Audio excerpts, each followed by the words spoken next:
ನಮಸ್ಕಾರಗಳು. ಮೊದಲನೇದಾಗಿ ನಾನು ಮಾಧ್ಯಮದವರಿಗೆ ಅಭಿನಂದನೆ ಸಲ್ಲಿಸ್ತಾ ಇದ್ದೀನಿ. ಯಾಕಂದರೆ ನಿನ್ನೆ ಪಾಪ ಸುಮಾರು ನಮ್ಮ ಮಾದಿಗ ಸಮುದಾಯದವರು 10ರಿಂದ 15,000 ಜನ ಸೇರಿದ್ದಾರೆ. ಮತ್ತು ಪಾಪ ನೀವೆಲ್ಲ ಎಲ್ಲೋಗಿದ್ರೆ ನಮಗೊಂಥರಪ್ಪ ನಿಮ್ಮನ್ನೆಲ್ಲ ಕಾಣೆ ಮಾಡಿಸ್ಬಿಟ್ಟಿದ್ದೀರ ಸರ್ಕಾರ ಅಂತ ನಮಗೆ ಮಾನಸಿಕ ನಿಜ ಆಯಿತು. ದಿನ ಬೆಳಗ್ಗೆ ಆದರೆ ನಾವು ನಿಮ್ಮ ಮಾಧ್ಯಮದವ್ರದ್ದು ಆ ವಿಚಾರಗಳನ್ನು ನೋಡಿ ನಮ್ಮ ಕಷ್ಟ ಸುಖ ನಿಮ್ಮನ್ನು ಹೇಳ್ಕೊಂಡು ನಮ್ಮ ವಿಚಾರಗಳನ್ನು ನೀವು ಪ್ರಚಾರ ಮಾಡ್ತಿರೋದನ್ನು ನಾವು ಕಲಿಸ್ಕೊಳ್ತಾ ಇದ್ದೀವಿ. ಎಣ್ಣೆ ಆಗಿದ್ದು ನಮ್ಮ ಮಾಧ್ಯಮದವರಿಂದ ನನಗೆ ಭಾಳ ಸ್ವಲ್ಪ ನೋವಾಗಿದೆ. ಇನ್ನು ಮುಂದೆ ಆ ಥರ ಆಗಬಾರ್ದು. ಯಾಕಂದರೆ ನಾವು ಕ್ರಾಂತಿಕಾರಿ ಪಾದಯಾತ್ರೆ ಮೂಲಕ ನಾವು ಪ್ರೊಫೆಸರು ಬಿ ಕೃಷ್ಣಪ್ಪನವರ ಮಾರ್ಗದಿಂದ ಹಿಡ್ಕೊಂಡು ನಾವು ಪಾದಯಾತ್ರೆ ಮಾಡಿಕೊಂಡು ನಮ್ಮ ಭೀಮಾ ಸೈನಿಕರು ಅವರು ಬಾಧೆ ಹೇಳ್ಬಾರ್ದು. ನಾವು ಅಷ್ಟು ಬಾಧೆ ಪಟ್ಕೊಂಡು ನಮ್ಮ ಸಮುದಾಯಕ್ಕೋಸ್ಕರ ನಮ್ಗೆ ಬೇಕಾಗಿದ್ದಂಥ ಹಕ್ಕುಗಳಿಗೋಸ್ಕರ ಹೋರಾಟ ಮಾಡ್ತಾಯಿದ್ದೀವಿ. ನಮ್ಮ ಈ ಕುಲ್ಗೇಟ್ ಸರ್ಕಾರ CM ಸಿದ್ದರಾಮಯ್ಯ ಏನು ನಾವು ಪದ್ಧತಿ ನಾನೊಬ್ಬ CM ಇದ್ದೀನಿ, ಬಾಬಾ ಸಾಹೇಬ್ ಅಂಬೇಡ್ಕರ್ ಅವರ ಸಂವಿಧಾನದ ಅಡಿಯಲ್ಲಿ ನಾನೊಬ್ಬ ಮತದಾನದ ಹಕ್ಕು ಪಡ್ಕೊಂಡು ಒಬ್ಬ CM ಆಗಿದ್ದೀನಿ ಅನ್ನೋದೇನಾದ್ರು ಗೊತ್ತಾಗಿದ್ದರೆ ಇವತ್ತು ನಮಗೆ ಸಿಗಬೇಕಾದಂಥ ಸವಲತ್ತುಗಳ ಪ್ರಕಾರದಲ್ಲಿ ಏನು ಸಮಾಜ ಕಲ್ಯಾಣ ಇಲಾಖೆಯಲ್ಲಿ ನಿಮ್ಗೆ ಯಾವ ಡಾಟಾ ಬೇಕಪ್ಪ ಎಲ್ಲ ಡಾಟಾ ಸಿಗುತ್ತೆ. ನೀನು ಅದೇ ರೀತಿಯಲ್ಲಿ 7 ನಿಗಮಗಳು ಮಾಡಿ ಬಿಸಾಕಿದ್ದೀಯ. 7 ನಿಗಮಗಳು ಮಾಡೋದ್ರಲ್ಲಿ ನಿನಗೆ ಡಾಟಾ ಸಿಗಲ್ಲೇನಪ್ಪ. ಈಗ ನಿನಗೆ ಸುಪ್ರೀಂ ಕೋರ್ಟ್ ಆದೇಶ ಮಾಡಲಿಲ್ಲೇನಪ್ಪ. ನಮ್ಮ ಒಂದು ಮಾದಿಗರದ್ದು ಒಂದು ಮೀಸಲಾತಿ ಕೂಡ ನಿಮಗೆ ತೊಂದರೆ ಏನಪ್ಪ. ಈ ಒಂದು ವಿಚಾರದಲ್ಲಿ ಕೆಲವು ಉಪಜಾತಿಗಳನ್ನೆಲ್ಲ ನೀನು ಮೀಡಿಯಾಗಳಲ್ಲಿ ಜೊತೆ ಮಾಡ್ಕೊಂಡು ಅವ್ರ ಥರ ಜೊತೆಯಲ್ಲಿ ಹಾಕ್ಕೊಂಡು ನೀನು ಮಾಡಿ ಎಷ್ಟು ದಿನ ಮಾಡ್ತೀಯ ಸಿದ್ದರಾಮಯ್ಯ? 2 ಸರಿ ನಾವು ನಿಮ್ಗೆ ಮನವಿ ಕೊಡೋಕೆ ಬಂದಿದ್ವಿ. ಮೊದಲನೇ ಸರಿ ಬಂದಾಗ 19ನೇ ತಾರೀಕು ಬಂದಾಗ ಏನು ಹೇಳಿದ್ರಿ ನಾವೇ ನಿಮ್ಮನ್ನು ಭೇಟಿ ಮಾಡಿದ್ವಿ. ಭೇಟಿ ಮಾಡಿದ ಸಂದರ್ಭದಾಗ ಏನು ಹೇಳಿದ್ರಿ, ಇವತ್ತು ಸಾಯಂಕಾಲ 7 ಗಂಟೆಗೆ 22ನೇ ತಾರೀಕು ನಾನು ನಾಗಮೋಹನ್ ದಾಸ್ ಕಮಿಷನ್ ಕರೆದು ವಿಚಾರಣೆ ತಗೊಂಡು ಇಮ್ಮಿಡಿಯೇಟ್ಲಿ ನಾನು 2-3 ದಿನದಲ್ಲಿ ಹೊಲಮಾದಿಗರನ್ನೆಲ್ಲ ಕರೆದು ಒಂದು ಮೀಟಿಂಗ್ ಮಾಡಿದ್ದೀನಿ ಅಂತ ಮೊದಲೇ ಹೇಳಿದೆ. ನಿನ್ನೆ ಹೋದಾಗ ನಿನ್ನೆ ಸಾಯಂಕಾಲ ನೀವು ಕೊಟ್ಟಂಥ ಉತ್ತರ ಏನು ನಮಗೆ ಜೊತೆಯಲ್ಲಿ ನಾವಿದ್ವಿ. ಜೊತೆಯಲ್ಲಿದ್ದಂಥ ಸಂದರ್ಭದಲ್ಲಿ ನಮ್ಮ ಅರುಣ್ ಸಾಹೇಬರು ನಮ್ಮ ವಕೀಲರು 8 ಪಿನ್ ಪಾಯಿಂಟ್ ನಿಮ್ಗೆ ಯಾವ ರೀತಿ ಬೇಕಾದ್ರೆ ನಿಮ್ಮ ಮನವರಿಕೆ ಮಾಡಿದ್ರಲ್ಲ ಲಾಂಡ್ ವಿಚಾರದಲ್ಲಿ ಅದನ್ನು ನೀವು ಮನವರಿಕೆ ಮಾಡಿಕೊಂಡು ನಮ್ಮ ಸಮುದಾಯದೊಳಗೆ ನ್ಯಾಯ ಕೊಡ್ತೀವಿ ಅಂತ ನೀವು ಭರವಸೆ ಕೊಡಲಿಲ್ಲ. ತಿರ್ಗಿ ಅಲ್ಲಿ ಹೇಳಿದೆ ಶಿವರಂಗ್ ತಂಗಡಿ ಇದ್ದಾನೆ, ಅವನಿದ್ದಾನೆ, ಅವನಿಗೇನ ಮಾನ ಮರ್ಯಾದಿದ್ರೆ ಅವ್ನು ತೊಗೊಂಡೋಗ್ಲಿ. ನಮಗೆ ಬೇಕಾಗಿದ್ದು ನಮಗೆ ನಮ್ಗೆ ಕೊಡಲಿ. ನಮ್ಮಕ್ಕೆ ನಾವು ಕೇಳ್ತಾ ಇದ್ವಿ, ನಮ್ಮಕ್ಕೆ ನಮ್ಮ ಕೊಡೋಕ್ಕೆ ನಿಮಗೆ ತೊಂದರೆ ಆಗ್ತಾಯಿದ್ವಿ. ಇವತ್ತು ನೆನ್ನೆ 10ರಿಂದ 20,000 ಜನ ಬಂದು ಯಾವ ಥರ ಬಂದು ಬಿಸಿಲು ಅಂದರೆ ಮಳೆ ಅಂದರೆ ಅವ್ರ ಹಕ್ಕುಗೋಸ್ಕರ ಇದು ಮಾಡಿದ್ರಲ್ಲ. ನೆನ್ನೆ ನಾವು ಕೈ ಬಿಡಬೇಕಂತಿದ್ವಿ, ಇದು ಕೊಟ್ಟಿದ್ದಕ್ಕೋಸ್ಕರ ಇವತ್ತು ಜನ ಅಲ್ಲೆಲ್ಲಿ ಮಲ್ಕೊಂಡಿದ್ದೀವಿ. ಸಿದ್ದರಾಮಯ್ಯ ಓಡಾಗಂಡ ನಾವು ಜಾಗ ಖಾಲಿ ಮಾಡಲ್ಲ. ಏನಾಗುತ್ತೋ ಆಗ್ಬಿಡ್ಲೆ 100% ಲಾಸ್ಟ್ ಟೈಮ್ ಇಲ್ಲಿ ನಮ್ಮ ವಾಲ್ಮೀಕಿ ಸಮುದಾಯ ಸ್ವಾಮೀಜಿಲಿ ಏನು ಮಾಡಿದ್ರು, ಅವ್ರು ಓಟ ಹಾಕಕ್ಕೆ ತೊಗೊಂಡು ಹೋದ್ರು. ಅದೇ ರೀತಿ ಮಾದಿಗ ಸಮುದಾಯ ತೊಗೊತೀವಿ. ಆನಂತರ ನಿಮ್ಗೇನು ಡಾಟಾ ಗೀಟಾ ಬೇಕಾದ್ರೆ ಇವತ್ತು ಈ ವಿಡಿಯೋ ಹೋಗಲಿಲ್ಲ, ಅರ್ಧ ಗಂಟೆ ಸಾಕು ಈಗ ಡಾಟಾ ಕಲೆಕ್ಟ್ ಮಾಡೋಕ್ಕೆ. ಯಾವ್ಯಾವ ಇಲಾಖೆಯಲ್ಲಿ ಏನು ಬೇಕು ಅರ್ಧ ಗಂಟೆ ಸಾಕು ನಿನ್ಗೆ. ನೀನೊಬ್ಬ ಈಗ ಮೂಢಾಗರಣದಲ್ಲಿ ಹಿಂಗಪ್ಪ ಮುಚ್ಚಾಕ್ಸ್ಬಿಟ್ಟೆ ನೀನು ಅಲ್ಲ. ನಾವೇನಾದ್ರು ಕೇಳಿದ್ವಾ? ಅದು ನಿನ್ನ ಪರ್ಸ್ನಲ್ ವಿಚಾರ. ಇದು ನಮ್ಮ ಸ್ವತಂತ್ರಕ್ಕೆ ಡಾಕ್ಟರ್ ಬಾಬಾ ಸಾಹೇಬ್ ಅಂಬೇಡ್ಕರ್ ಈ ದೇಶಕ್ಕೆ ಸ್ವತಂತ್ರ ಬರೀಬೇಕಾದ್ರೆ, ಸಂವಿಧಾನ ಬರೀಬೇಕಾದ್ರೆ 60 ದೇಶದ ಕಾನೂನುಗಳು ಅಧ್ಯಯನ ನೋಡಿ ಸಕಾಲ ಬರೆದಿಲ್ಲ. ಸಂವಿಧಾನ ಓದ್ಕೊಂಡಿದ್ಯಾ ಸಿದ್ದರಾಮಯ್ಯ ನೀನು? ನಾವು ಒಬ್ಬ ಪೊಲಿಟಿಕಲ್ ಸೈನ್ಸ್ ಮಾಡಿ ನಿಮ್ಮಂಥವ್ರಿಗೆ ಅಧ್ಯಯನ ಮಾಡೋಕ್ಕೆ ನಾವಿಲ್ಲಿ ಬಂದು ಕುತ್ಕೊಂಡಿರೋದು. ಇವತ್ತು ಬಂದಿರೋ ಜನ ಅಂತೆಲ್ಲ ಸುಮ್ಮನೆ ಬಂದಿಲ್ಲ, ಸುಮ್ಮನೆ ನಾವು ಕುತ್ಕೊಂಡಿಲ್ಲ. ಸಿದ್ದರಾಮಯ್ಯ ನಮ್ಮ ಹಕ್ಕುಗೋಸ್ಕರ ನಮ್ಮದು ಮಾಡ್ತಾಯಿದ್ದೀವಿ. ಇವತ್ತಿನಿಂದನೇ ನಾಳೆಯಿಂದ ನೋಡ್ತಾಯಿರಿ, ನಾಡಿನಿಂದ ನೋಡ್ತಾಯಿರಿ, ಜನ ಬರ್ತಾರೆ. ಇಡೀ ಬೆಂಗಳೂರು ನಗರ ಜಿಲ್ಲೆ 28 ವಿಧಾನಸಭಾ ಕ್ಷೇತ್ರಗಳಲ್ಲಿ ದಿನಕ್ಕೆ 1,000 ಜನ ಬಂದಿದ್ದು ಹೋರಾಟದಲ್ಲಿ ಕುತ್ಕೊಂತಾರೆ. ನಮ್ಗೆ ಆಗೋವರೆಗೂ ಯಾವುದೇ ಕಾರಣಕ್ಕೆ ಬಿಡಲ್ಲ. ಇನ್ನೂ ಏನಾದರೂ ನೀವು ಇದೇ ಮಾಡ್ತಾಯಿದೆ. ಇಡೀ 31 ಜಿಲ್ಲೆಗಳಲ್ಲಿ ಇರ್ತಕ್ಕಂಥ ನಮ್ಮ ಮಾದಿಗ ಸಮುದಾಯಗಳು, ಆಮೇಲೆ ಈ ಒಂದು ಸಿದ್ದರಾಮಯ್ಯ ಕುತಂತ್ರ ಮಾಡ್ತಿರುವಂಥ ಕೆಲವು ಛಲವಾದಿ ಸಂಘಟನೆ ಕೆಲವರು ನೀಚರಿದ್ದಾರೆ. ಎಲ್ಲರನ್ನೂ ನಾವು ಹೇಳಕ್ಕೆ ಹೋಗಲ್ಲ. ಯಾಕಂದ್ರೆ ನಿಮ್ಮ ನಾಚಿಕೆ ಮಾನ ಮರ್ಯಾದೆ ಏನನ್ನಿದ್ರೆ ನೀವು ಬೇರೆ ಒಂದು ಸಂಘಟನೆ ಸಪ್ರೇಟಾಗಿ ಮಾಡ್ಕೊಂಡು ನಮ್ಮ ಮಾದಿಗರನ್ನೆಲ್ಲ ನಿಮ್ಮ ಜೊತೆ ಸೇರಿಕೊಂಡು ಬೆಟ್ಟಕ್ಕೆ ಕಲ್ಗೊಳಿಸ್ಕೊಂಡು ನಮ್ಮ ಮಾದಿಗರನ್ನ ಕೂಲಿ ಹೇಳ್ಕೊಂಡಿದ್ದೀವಿ. ಪ್ರತಿಯೊಬ್ಬರಿಗೂ ಓಟ್ನ ಹಕ್ಕಿದೆ. ಆರ್ಟಿಕಲ್ 1932 ದುಂಡು ಮೇಜಿನ ಸಭೆಯಲ್ಲಿ ಬಾಬಾ ಸಾಹೇಬ್ ಅಂಬೇಡ್ಕರ್ ನಮಗೂ ಕೊಟ್ಟವರಕ್ಕೂ 1950 ಕೊಟ್ಟಿದ್ದಾರೆ. ಇದು ಗೌಡ ಬಿಲ್ ಕೊಟ್ಟವ್ರೆ, ಪ್ರತಿಯೊಂದು ಕೊಟ್ಟವ್ರೆ.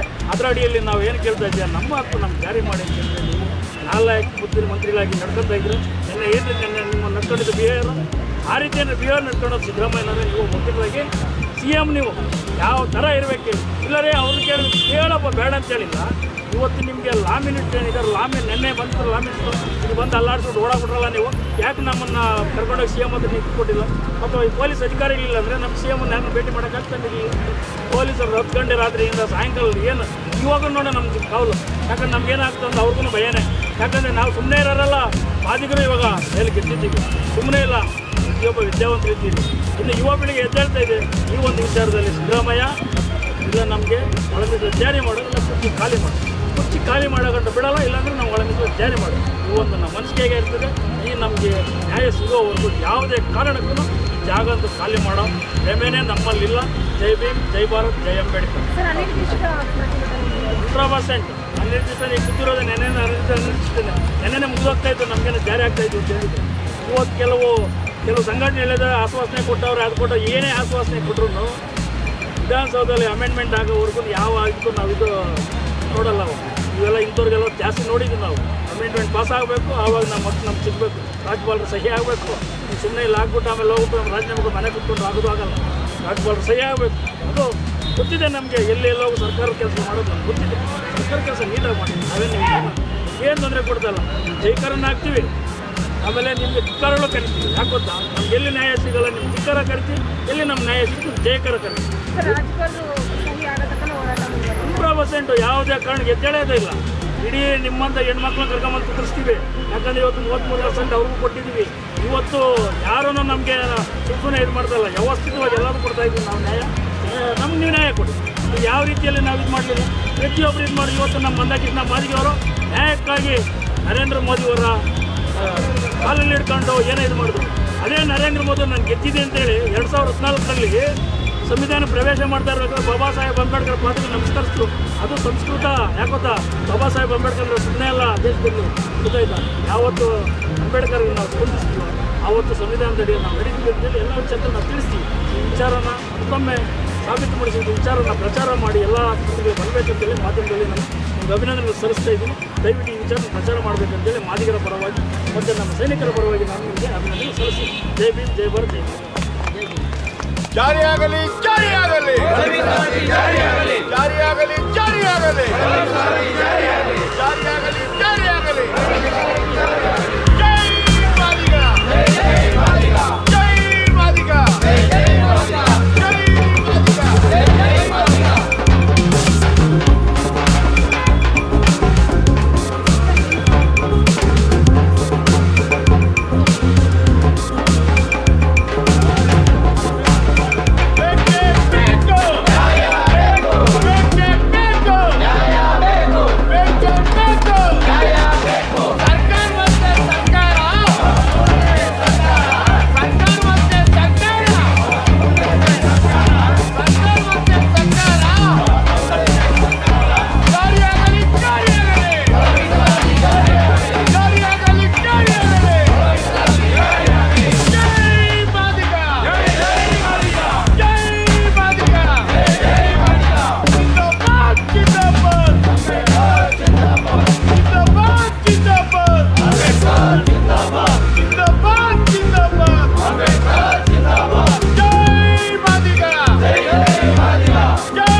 ಒಳ ಮೀಸಲಾತಿ ಹೋರಾಟ ಸಮಿತಿ ಹರಿಹರದ ಪ್ರೊಫೆಸರ್ ಡಿ ಕೃಷ್ಣಪ್ಪನವರ ಸಮಾಧಿಯಿಂದ ಬೆಂಗಳೂರು ನಗರದ ವರೆಗೂ ಕ್ರಾಂತಿಕಾರಿ ಪಾದಯಾತ್ರೆ, ಜಾಥಾ ಹಾಗೂ ಕ್ರಾಂತಿಕಾರಿ ಸಮಾವೇಶ ಫ್ರೀಡಂ ಪಾರ್ಕ್ನಲ್ಲಿ ನಡೆಯಿತು.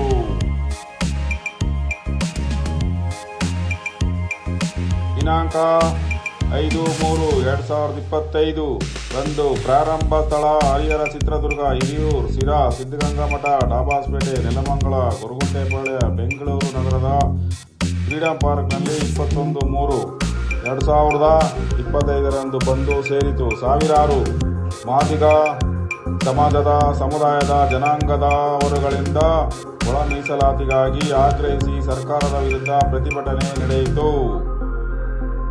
ಪರಿಶಿಷ್ಟ ಜಾತಿ ಒಳ ಮೀಸಲಾತಿಗಾಗಿ ಆಗ್ರಹಿಸಿ ಮಾದಿಗ ಸಮುದಾಯಗಳಿಗೆ ಮೋಸವಾಗುತ್ತದೆ. ಅದಕ್ಕಾಗಿ ಒಳ ಮೀಸಲಾತಿ ಜಾರಿಗೊಳಿಸುವವರೆಗೂ ಹಾಗೆ ಮುಖ್ಯವಾಗಿ ರಾಜ್ಯಪಾಲರ ಸಹಿ ಮಾಡುವವರೆಗೂ ಸರ್ಕಾರದ ವಿರುದ್ಧ ರಾಜ್ಯದ ಎಲ್ಲ ಜಿಲ್ಲೆಗಳಿಂದ ಮಾದಿಗ ಸಮುದಾಯದವರು ಆಗಮಿಸಿ ಬೆಂಗಳೂರಿನ ಫ್ರೀಡಂ ಪಾರ್ಕ್ನಲ್ಲಿ ಅನಿರ್ದಿಷ್ಟ ಬೃಹತ್ ಧರಣಿ ಸತ್ಯಾಗ್ರಹ ಮುಂದುವರೆಯಲಿದೆ ಎಂದು ಮಾದಿಗ ಸಮುದಾಯದ ಒಕ್ಕೂಟದ ಅಧ್ಯಕ್ಷರಾದ ಡಾಕ್ಟರ್ BR ಮುನಿರಾಜು ತಿಳಿಸಿದರು.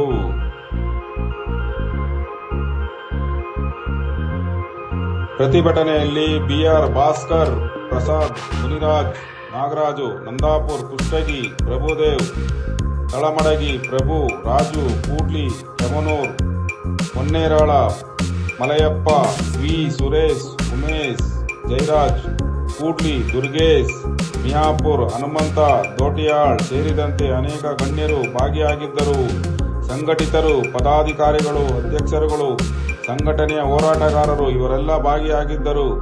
ಮಾದಿಗ ಸಮುದಾಯದ ಒಕ್ಕೂಟದ ಅಧ್ಯಕ್ಷರಾದ ಡಾಕ್ಟರ್ BR ಮುನಿರಾಜು ರವರು ಅಧ್ಯಕ್ಷತೆಯಲ್ಲಿ ನಡೆಯುತ್ತಿದೆ.